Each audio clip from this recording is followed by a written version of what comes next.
Welcome to today's news wrap up. Let's dive right into the top stories making headlines today. Hungarian Prime Minister Viktor Orban warned that the globalist liberal Soros NGO network is seeking refuge in Brussels after the Trump administration halted billions in USAID funding.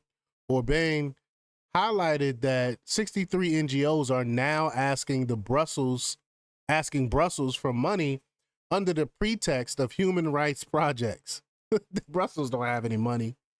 He firmly stated that Hungary would not allow these NGOs to find a safe haven in Europe, emphasizing that USAID files expose their dark practices. And I'm a huge fan of Hungarian Prime Minister Viktor Orban. Like he has been fighting George Soros and his NGOs for years. But this situation follows Trump's executive order freezing all U.S. foreign aid, leading to a global development so-called aid crisis. Acting Commissioner of the Social Security Administration, Michelle King, resigned after a dispute with Elon Musk's Department of Government Efficiency over access to sensitive records. Musk's team exposed significant fraud with millions of Social Security payments going to individuals over 100 years old, some of whom would be older than the United States itself. I think she resigned because she knows she was going to get fired anyway. In response, President Trump appointed Leland Duddick as acting commissioner. The DOGE's efforts to access federal records have led to tensions and resignations across various agencies. I said let them resign. I think I reported on a lot of searches in DC has to do with lawyers and RICO questions. So that lets you know the DC swamp is terrified right now. A top DOJ official involved in Hunter Biden's case, Bradley Weinsheimer, has been removed from his post by Trump's acting Deputy Attorney General, Emil Bove. Weinsheimer, who had been with the DOJ for over 30 years, was reportedly interfering in the Hunter Biden case and working alongside former Deputy Attorney General Lisa Monaco. He was given the option to take another position in the Immigration Enforcement Division or be fired. This move is seen as a departure from past practices where career officials were typically involved in such weighty tasks. Texas is on course to surpass California as the most populous state in the U.S. by 2045, driven by an influx of people seeking more affordable housing and job opportunities. California has seen a significant population decline due to high living costs, crime, and homelessness, leading many residents to relocate to Texas. Don't bring y'all liberal views here to Texas, though. The Lone Star State population is expected to increase from 31 million to 42 million, fueled by economic growth in sectors like technology, education, and manufacturing. Cities like Dallas, San Antonio, and Austin have become major hubs for new arrivals, contributing to the state's booming economy and housing market recovery post-pandemic.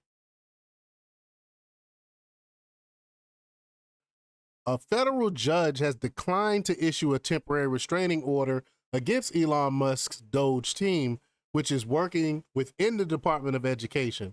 The University of California Student Association's lawsuit claiming potential misuse of students' data was deemed conjectural by Judge Randolph Moss. He noted that no evidence indicated DOGE's intent to misuse information. Judge Moss expressed skepticism about DOJ lawyers' explanation regarding DOGE's activities, highlighting the team's unprecedented access to data across multiple agencies. This case reflects the ongoing tension between privacy concerns and government efficiency efforts under Musk's leadership. Musk don't want your information. He, what is he going to do with your information? He's already the richest person in the world. Transportation Secretary Sean Duffy criticized his predecessor, Pete Buttigieg, for failing to address the air traffic controller shortage and modernize the outdated air traffic control system during his tenure. Buttigieg's recent concerns about government cutback leading to plane crashes were dismissed by Duffy, who noted that only 400 probationary FAA employees were let go, with no impact on critical safety personnel. Duffy accused Buttigieg of mismanagement and using the Department of Transportation for unrelated initiatives. Amidst these criticisms, Buttigieg is considering a run for the U.S. Senate in Michigan after Senator Gary Peters announced he wouldn't seek re-election. Let him run. He's not going to win. He's not going to win. And I thought Buttigieg was like from Indiana anyway. So why is he running for Senate in Michigan? I don't know. It's weird. The U.S. Department of Education has cut over $600 million in grants previously allocated for training teachers in social justice activism, critical race theory, and diversity, equity, and inclusion ideology. $600 million on this bullcrap. These funds were used to support institutions and nonprofits that train educators on topics like anti-racism, white privilege, and systematic inequalities. It's all ridiculousness. The decision to slash funding is part of President Donald Trump's broader initiative to reduce the department's regulatory reach and eliminate far-left ideologies. This move aligns with Trump's promise to redirect education funding directly to states through block grants, allowing for more localized control over educational initiatives. The Chan Zuckerberg initiative has come under scrutiny for deleting records of hundreds of grants from its website after being criticized for funding leftist priorities. I thought they're supposed to keep records like that. It might be against some type of regulation to delete your information like that. I'm not sure. I have to look more into that. But investigative reports revealed that Zuckerberg's foundation had donated nearly $2 billion with a B to the Silicon Valley Community Foundation, or CVCF, which financially supports the anti-Trump group Protect Democracy. Despite Zuckerberg's spokesperson denying direct donations to Protect Democracy, the CVCF has facilitated funding for such groups through donor-advised funds. Furthermore, the Chan Zuckerberg Initiative has provided significant funding to various leftist organizations, including those opposing immigration enforcement and supporting social justice initiatives. The CIA is conducting covert drone flights over Mexico to locate fentanyl labs using drones to gather data and pass it to Mexican authorities. These efforts started during the Biden administration and have been expanded under President Donald Trump. The drones have proven effective at identifying labs which emit detectable chemicals. However, during the Biden administration, Mexican authorities were slow to act on the information. The Trump administration is now considering designating several cartels as foreign terrorist organizations and is increasing training with Mexican authorities. I don't know why they said consider designated. He has already designated the cartels as foreign terrorist organizations. The CIA, congressional Republicans are moving to impeach 2 federal judges who have halted parts of President Trump's agenda. They argue these judges, Paul A. Engelmeyer and John McConnell Jr., have conflicts of interest and have overstepped their authority.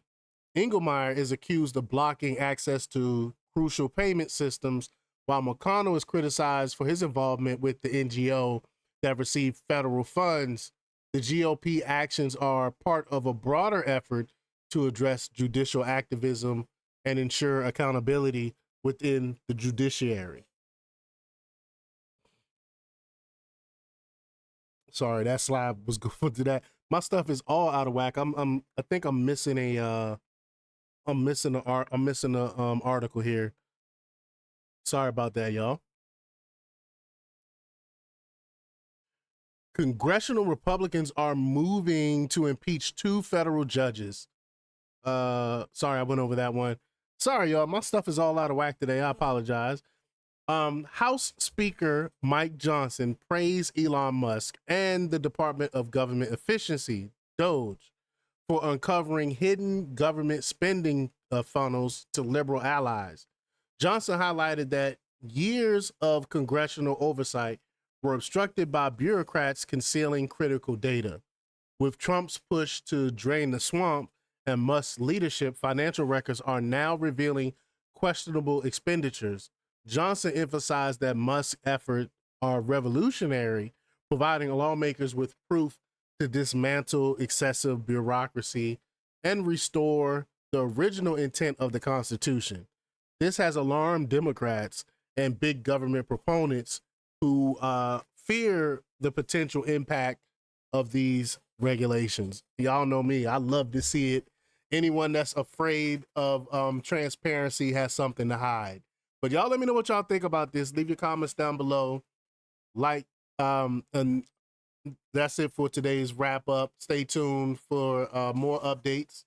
Until next time, peace.